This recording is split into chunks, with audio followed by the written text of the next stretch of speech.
Vamos para mais um? O que eu vou falar agora? Eu falei no anterior sobre manifestação de interesse em relação à mudança da legislação, né? Algumas pessoas confundem e acham que para eu dar entrada à manifestação de interesse eu tenho que ter no mínimo 1 ano de contribuição. Por quê? Por conta daquela questão das pessoas que entraram de forma irregular e para elas a exigência é de no mínimo 1 ano de contribuição com a Segurança Social e pagando os impostos referente ao IVA, enfim, sobre a prestação de serviço e sei lá qual for o tipo de regime de contrato de trabalho. Não se confunde uma coisa com a outra. Essas pessoas que fizeram, que foram beneficiadas com essa legislação mais permissiva, foram pessoas que tiveram a entrada irregular. Você acabou de chegar no país, acabou de chegar. Por acaso foi contratado, mas por enquanto você ainda não tem o número da Segurança Social, mas você tem uma promessa de contrato de trabalho, em que aquele teu empregador falou: vou contratar você, mas você já pode dar entrada na manifestação de interesse com a sua promessa. É isso mesmo, pode dar entrada com a promessa. Ah, doutora, eu preciso esperar o meu período de turista? Não, cheguei, consegui um contrato de trabalho, seja como for, ou uma promessa de contrato de trabalho, você já pode dar entrada na sua manifestação de interesse. E com relação, isso é artigo 88, ok?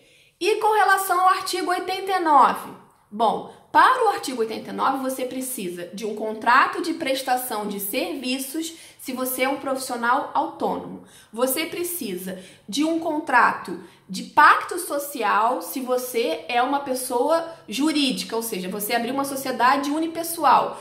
E você precisa de um contrato de serviços, ou seja, eu sou uma pessoa jurídica que estou prestando serviços ao cliente X, YZ. Você vai precisar da emissão das suas notas, tá? Unipessoal, você vai emitir as notas correspondentes ao serviço prestado e a pessoa que é o trabalhador independente vai também emitir os recibos, os tão aclamados, né, que as pessoas falam, recibos verdes.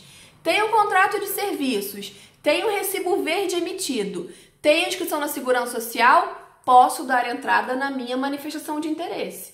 Há que fazer da forma correta, porque se você faz errado, você dificilmente vai conseguir fazer alteração depois, o processo segue e você perde a sua data, porque ou o CEF não vai te agendar, ou quando te agendar a documentação tá com falhas, você não vai conseguir ter a residência aprovada, ok? Então, minha dica sempre é: consulta o profissional habilitado. Nessas situações, não vale a pena a economia. A gente está falando de situações que definem, ok? Elas definem um status de regular no país, em que você vai poder entrar e sair de Portugal, vai poder visitar a sua família no Brasil, vai poder tirar dos seus ombros aquele peso, né, que as pessoas têm, de que eu sou um imigrante fora de status, eu sou um imigrante ilegal. Não vale a pena você fazer o processo de modo equivocado. Ah, mas o filho do vizinho, da cunhada, fez e deu certo. Ok, mas eu tenho uma lista de pessoas que fizeram e não deram certo. Então, pelo fato de uma pessoa fazer sem assessoria e a coisa funcionar, ok. Aí eu vou dizer pra você o seguinte: muitas pessoas fazem de modo autônoma e funcionam. Só que também muitas outras pessoas, e aí a demanda em termos de número é muito maior, fazem errado e ficam às vezes 2 anos esperando que a coisa aconteça e quando vê, chega lá na hora da entrevista no CEF, mas eu tô há 2 anos esperando. Meu querido, mas você fez a documentação errada, eu não posso fazer nada, pimba, vai pra casa sem título de residência. Dias depois, recebe um comunicado em casa de uma carta de convite de sair do território. Meu Deus, como é que eu faço para resolver isso? Aí vai ter que contratar um advogado para fazer um recurso readministrativo junto à instituição para poder regularizar aquilo que estava irregular há 2 anos atrás. Então, eu indico sempre você procurar um profissional. Por quê? Vamos dizer que você está com um problema de saúde sério.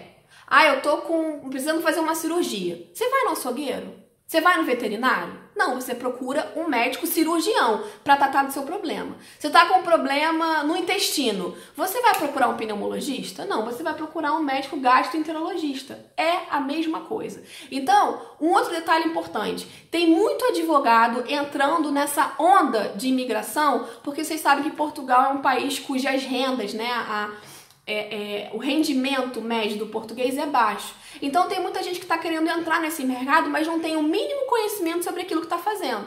Então, procure um advogado especializado naquilo que você precisa tratar. Porque tem. E outra coisa, sem querer falar sobre preconceito, tá, gente? Eu tô falando o que é a realidade. Tem muito advogado que não tem a mínima familiaridade com as questões do CEF, com as questões relacionadas à imigração, que trabalham, alguns para advocacia empresarial, alguns advocacia trabalhista, cujas regras não são muito definidas em relação ao imigrante e dão informações erradas, inclusive às empresas, levando as empresas a acharem que elas não podem contratar um imigrante. E isso é um grande equívoco. E aí muitas vezes você vai se consultar com um advogado desse e ele vai te dar uma informação errada e você vai achar que as coisas são como ele falou porque ele é uma autoridade, ele é um advogado, ele deveria entender do assunto. Mas infelizmente, como eu acabei de dar o exemplo, você não vai pedir para o cirurgião gastroenterologista cuidar do seu pulmão, nem vice-versa. Então a gente tem que procurar a quem de direito em relação àquilo que você precisa. Se você precisa tratar de imigração, você vai procurar um advogado que trate de imigração. Você não vai procurar um criminalista, você não vai procurar um civilista, você vai procurar uma pessoa que trate daquele assunto com especialidade, com conhecimento de causa para não prejudicar a sua vida nem da sua família, ok? Aguardem que daqui a pouquinho tem outro vídeo, ok?